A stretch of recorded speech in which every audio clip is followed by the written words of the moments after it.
అసలు అంత దారుణంగా కొట్టి లాక్కెళ్ళాల్సిన అవసరం ఏమొచ్చింది? మాకు అదే తెలీదండి. మా స్టూడెంట్స్ అయితే ఇక్కడ ఏం జరుగుతుంది మేము ఆల్రెడీ పిల్లేసాము.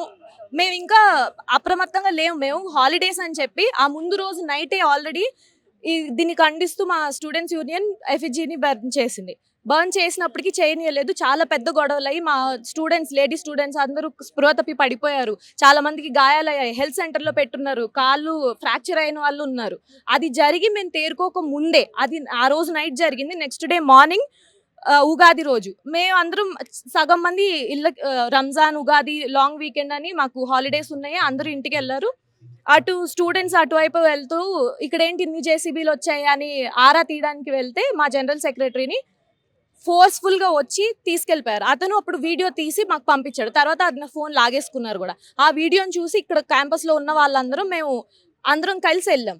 వెళ్ళి మేము అందరం కలిసెళ్ళి ఏం చేయలేం. ప్రశ్నించాం. ఎందుకు జేసీబీలు వస్తున్నాయి? మేము పిల్లేసి ఉంచాము. ఇంకా వర్డిక్ట్ రావాలి. 7థ్‌న వర్డిక్ట్ ఉంది. ఆ లోపే మీరు ఎందుకు చేస్తున్నారు అన్నందుకు పోలీసులు మేము కూడా ఎక్స్‌పెక్ట్ చేయలేదు. 4 వ్యాన్స్ వచ్చాయి. వచ్చి ఫుల్ లాఠీలతో వచ్చారు. వచ్చి అక్కడికెళ్ళి జస్ట్ మేము అది దాటితే వచ్చినోళ్ళని వచ్చినట్టు మొత్తం మా స్టూడెంట్స్ కంటే పోలీస్ ఎక్కువ ఉన్నారు. మీడియాని కూడా అటు రానియని పరిస్థితి. అసలు అటు సైడ్ పోలీసులు మీడియా రానప్పుడు మీడియాని అస్సలు రానియట్లేదు. కానీ ఇంతమంది పోలీసులు ఎందుకున్నారు? క్యాంపస్ మొత్తం పోలీసులే ఉన్నారు. మేము మా యూనివర్సిటీలో నడవడానికి కూడా పర్మిషన్ తీసుకొని రాసి నెంబర్లు మా అన్ని రాసి మమ్మల్ని ఒక థ్రెటన్ చేస్తూ మమ్మల్ని మేము ఇక్కడ ఏదో టెర్రరిస్ట్ లాగా మమ్మల్ని ట్రీట్ చేస్తూ మా ప్రతి అడుగుని వాళ్ళు ఇది చేస్తూ ఉన్నారు. అండ్ అక్కడికి వెళ్ళినందుకు మమ్మల్ని 50 మందిని చాలా దారుణంగా కొట్టి జుట్టులతో పట్టుకొని తీసుకెళ్లి ఆ వ్యానుల్లో ఎక్కించి సగం మందిని పోలీస్ స్టేషన్కి తీసుకెళ్ళిపోయి ఇక్కడ ప్రొటెస్ట్ చేస్తున్న స్టూడెంట్స్ని నిన్న మీరు చూడలేదేమో ఇక్కడ అంతా బ్లాక్ చేసేసారు. ఇప్పటికీ బ్యారికేడ్లు ఉన్నాయి. ఎంత మీడియా ఆపినా సెల్ ఫోన్స్ ఆగవు కదా! అట్లాంటి వీడియోస్ మాకు వస్తూనే ఉన్నాయి. ఈ రోజు మాకు సెల్ ఫోన్స్ కూడా లాగేసుకున్నారు. ఇవాళ పొద్దున్న అక్కడ టియర్ గ్యాస్ తో మొత్తం బెటాలియన్ అంతా అక్కడ కూర్చొని టెంట్లు వేసుకొని 50 జేసీబీస్ వర్క్స్ ఆగకుండా జరుగుతుంది. డిపార్ట్మెంట్కి వెళ్ళే వాళ్ళు ఉంటారు కొంతమంది. వాళ్ళని కూడా నెంబర్స్ రాసుకొని వాళ్ళ మీద చాలా నిఘా పెట్టి ఉంచుతున్నారు. మేము ఒక్కసారి ఫోన్ తీసి ఇట్లా వెళ్ళినందుకే పోలీసులు మా దగ్గరకు వచ్చి ఏం చేస్తున్నారని ఫోన్ లాక్కోబోతే మేము లైవ్లో ఉండడం వల్ల వదిలేస్తే మేము బయటకు వచ్చి ఇదంతా చెప్పడం జరిగింది. ఇప్పటికి కూడా మీడియాని రానియలేదు. తర్వాత చాలా వరకు బయటకు వెళ్ళిన తర్వాత వీళ్ళు కొంచెం వెనక్కి వెళ్ళారు. అంతేగాని నిన్న చాలా దారుణంగా జరిగినా సరే ఒక్క మీడియా పర్సన్ కూడా లోపలికి రానియలేదు పోలీసులు. అసలు ఇంత దారుణంగా జరుగుతున్నా ప్రభుత్వాలు ఏమైనా స్పందించాయా మీకు? మాకు ప్రభుత్వాలంటే కేటీఆర్ గారు ఆల్రెడీ ఒకసారి ఆయనతో మాకు ఒక మీటింగ్ జరిగింది. ఇప్పుడు కూడా ప్రెస్ మీట్ పెట్టబోతున్నారు. అందరూ మాకు సాలిడారిటీలో ఉన్నారు. కానీ వాళ్ళు రియాక్ట్ అయ్యి మేము ఈ హాలిడేస్ టైంలో స్ట్రాటజిక్గా వాళ్ళు సెలెక్ట్ చేసుకొని హాలిడేస్ టైంలో మేము స్పందించే లోపలే సగం పైన ఇప్పుడు క్లియర్ చేసేసి ఉంచారు. ఇప్పుడు ఆ జింకలు అటు ఇటు తిరుగుతా నిన్న నైట్ అంతా పీకాక్స్ అన్ని అరుస్తా ఉన్నాయి. ఆ వీడియోస్ కూడా ఉన్నాయి. మాకు వింటుంటే హెల్ప్లెస్గా మేము ఏమైనా చేసి మమ్మల్ని తీసుకెళ్ళి లోపలేస్తున్నారు. ఏం చేయలేని పరిస్థితి. వెయిట్ చేయమంటే కూడా మాకు కోర్టు కూడా హాలిడేస్ ఉన్నాయి స్టే తెచ్చుకుందాం అంటే. సో కరెక్ట్గా ఇది చాలా ప్లాన్డ్గా ప్రణాళికాబద్ధంగా ఇదే టైం సెలెక్ట్ చేసుకొని 2 డేస్లో మొత్తం క్లియర్ చేసేసే ప్రయత్నం జరుగుతుంది. అది ఇంకా జరుగుతుంది కూడా. ఒక ఈ 400 ఎకరాలు ఏదైతే ఉందో అది హెచ్సియుది కాదు అని రేవంత్ రెడ్డి అంటున్నారు. అసలు దాని మీద మీ స్పందన ఏంటి?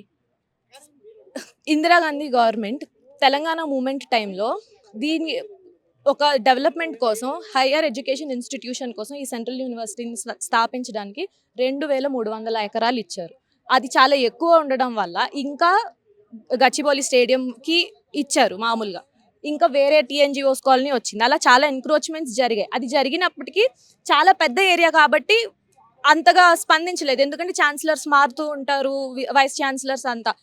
ఇది ఇంకా నడుస్తుండగా ఐఎంజీ భారత అనే ఒక సంస్థ ఉంది. అది కూడా దానికి ఎందుకు ఇచ్చారంటే యూనివర్సిటీ వాళ్ళు ఒక మెమరాండమ్ ఆఫ్ అండర్స్టాండింగ్తో ఇచ్చారు. ఏంటి ఇక్కడ ఒక స్పోర్ట్స్ ఫెసిలిటీ బిల్డ్ చేస్తామని ఆ సంస్థ చెప్పింది. సో దేనికి? అది స్టూడెంట్స్కి హెల్ప్ అవ్వడానికి. అది కూడా 400 ఎకర్స్లో కాదు, ఆ ముందు వాళ్ళకి ఇస్తాము మీరు, అది ఎప్పుడో జరిగిన పరిస్థితి. ఇప్పుడు అది డెవలప్ చేయకపోవడం వల్ల వెనక్కి యూనివర్సిటీకి రాకపోగా అది మొత్తం గవర్నమెంట్ వైపు వెళ్ళిపోయింది. సో ఇప్పుడు చెప్తే మా అడ్మిన్ వాళ్ళని అడిగితే అలా అంటే మొత్తం స్టేట్ అంతా గవర్నమెంట్ది, వాళ్ళు ఏమన్నా చేసుకోవచ్చు అంటున్నారు. ఇప్పుడు అంత బాధ్యత గల గవర్నమెంట్ అయితే ఆ స్టేట్ అంతా చెట్లన్నీ కొట్టేసి డెవలప్మెంట్ పేరుతో ఇట్లా బయోడైవర్సిటీ, ఇప్పుడు ఆ ఏరియా ఏదైతే ఉందో అది యూనివర్సిటీతో ఉండడం వల్ల దానిలో లైఫ్ సైన్సెస్ డిపార్ట్మెంట్ వాళ్ళందరూ చాలా రీసెర్చెస్ చేసి అక్కడ స్టార్ టార్టాయిసెస్ని చాలా కన్జర్వేషన్ చేస్తూ, ఇంకా చాలా స్పీషీస్ ఆఫ్ బర్డ్స్ ఉన్నాయి దాని మీద thesis, MPhil thesis, life sciences డిపార్ట్మెంట్కి అది చాలా మంచి ఏరియా. ఇంకా ఇటు సైడ్ ఉన్నది కూడా ఒక ఆర్కియాలజికల్ సైట్, అక్కడ మెగాలిథిక్ రాక్స్ ఉంటాయి. సో ఇది చాలా రీసెర్చ్కి చాలా ఉపయోగపడే ల్యాండ్ ఇది. అట్ ద సేమ్ టైం ఈ ల్యాండ్ మొత్తం హైదరాబాద్కి లంగ్స్ లా పనిచేస్తుంది. సో దీన్ని టచ్ అంటే దీన్ని డిస్ట్రాయ్ చేయాలి డెవలప్మెంట్ పేరుతో, ఇక్కడ ఇన్ఫ్రాస్ట్రక్చర్ డెవలప్మెంట్ పేరుతో. ఇప్పుడు చేసేది ఏంటి, ఆ లేక్స్ అన్ని పూర్తి చేసి, ఆ లోపల ఉన్న లేక్స్ ఎవరికి తెలియదు.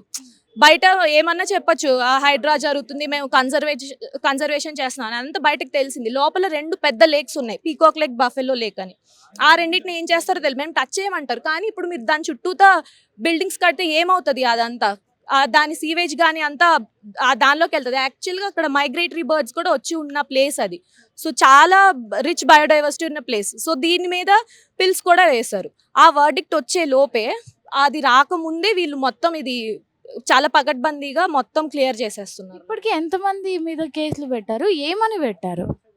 మాకు ఫస్ట్ ఆఫ్ ఆల్ నిన్న 50 మెంబర్స్ని డిటైన్ చేసినప్పుడు మాకు ఏ పోలీస్ స్టేషన్లో ఎవరిని పెట్టారో కూడా మాకు తెలియదు. మేము అన్ని మా అడ్మిన్లో నుంచి తీసుకెళ్ళి అన్ని పోలీస్ స్టేషన్కి వాళ్ళని బతిలాడుకొని ఒక్కొక్కరిని ఒక్కొక్క కొల్లూరు పోలీస్ స్టేషన్, కొంతమందిని మాదాపూర్లో, కొంతమందిని రాయదుర్గంలో, కొంతమందిని గచ్చిబౌలిలో పెట్టారు. వాళ్ళని చాలాసేపు వదిలిపెట్టలేదు. వాళ్ళని పేర్లు రాసుకొని వాళ్ళని చాలా బెదిరించి థ్రెటన్ చేసి, ఇంకొకసారి మీరు మళ్ళీ చేస్తే మీ మీద ఎఫ్ఐఆర్ వేస్తామని చెప్పి అలా కొంతమందిని విడిచిపెట్టినప్పటికీ, ఇలా ఎందుకు మమ్మల్ని చేస్తున్నారని అడగడానికి వెళ్ళిన ఒక అతన్ని, ఇంకొక ఇద్దరి మీద ఎఫ్ఐఆర్ ఫైల్ చేసి వాళ్ళని అలానే డిటైన్ చేసి ఉంచారు. ఏమని పెట్టారో కూడా మాకు తెలియదు. ఇన్ఫర్మేషన్ ఏమి ఇవ్వట్లేదు. మీరు చూడండి, మీరు ఎప్పుడైనా పోలీసులతో మాట్లాడడానికి ప్రయత్నం చేయండి, వాళ్ళు అస్సలు మాట్లాడట్లేదు, మాతో మాట్లాడట్లేదు, ఎవరితో మాట్లాడట్లేదు. ఇంకా చాలా బెదిరింపు చర్యలే చేస్తున్నారు. ఎక్కువ ఏదైనా అడిగితే అటు లోపలైతే చాలా దారుణంగా ఉంది పరిస్థితి. మీడియాను కూడా రానియట్లేదు. మేము వీడియోలు తీయడానికి కూడా వెళ్తుంటే ఏమంటారు, టెర్రరిస్టులతో ఎట్లా బిహేవ్ చేస్తారో అట్లానే చేస్తున్నారు. వెంటనే తీసుకెళ్లి ఆ వ్యాన్స్లో ఎక్కించుకొని బెదిరిస్తున్నారు. ఫోర్స్ఫుల్గా వచ్చి తీసుకెళ్ళిపోయారు. అతను అప్పుడు వీడియో తీసి మాకు పంపించాడు. తర్వాత అతను ఫోన్ లాగేసుకున్నారు కూడా. ఆ వీడియోని చూసి ఇక్కడ క్యాంపస్లో ఉన్న వాళ్ళందరూ అందరం కలిసి వెళ్ళి ఏం చేయలేవు, ప్రశ్నించాం. ఎందుకు జేసీబీలు వస్తున్నాయి, మేము పిల్లేసి ఉంచాము, ఇంకా వర్డిక్ట్ రావాలి, 7th వర్డిక్ట్ ఉంది, ఆ లోపే మీరు ఎందుకు చేస్తున్నారు అన్నందుకు పోలీసులు, మేము కూడా ఎక్స్పెక్ట్ చేయలేదు. 4 వ్యాన్స్ వచ్చి ఫుల్ లాఠీలతో వచ్చారు. వచ్చి అక్కడికి జస్ట్ మేము అది దాటితే వచ్చిన వాళ్ళని వచ్చినట్టు మొత్తం మా స్టూడెంట్స్ కంటే పోలీసు ఎక్కువ ఉన్నారు. మీడియాని కూడా అటు రానియని పరిస్థితి. అసలు అటు సైడ్ పోలీసులు మీడియా రానప్పుడు మీడియాని అస్సలు రానియట్లేదు. కానీ ఇంతమంది పోలీసులు ఎందుకున్నారు, క్యాంపస్ మొత్తం పోలీసులే ఉన్నారు. మేము మా యూనివర్సిటీలో నడవడానికి కూడా పర్మిషన్ తీసుకొని రాసి నెంబర్లు అన్ని రాసి మమ్మల్ని ఒక థ్రెటన్ చేస్తూ, మమ్మల్ని మేము ఇక్కడ ఏదో టెర్రరిస్ట్ లాగా మమ్మల్ని ట్రీట్ చేస్తూ, మా ప్రతి అడుగుని వాళ్ళు ఇది చేస్తూ ఉన్నారు.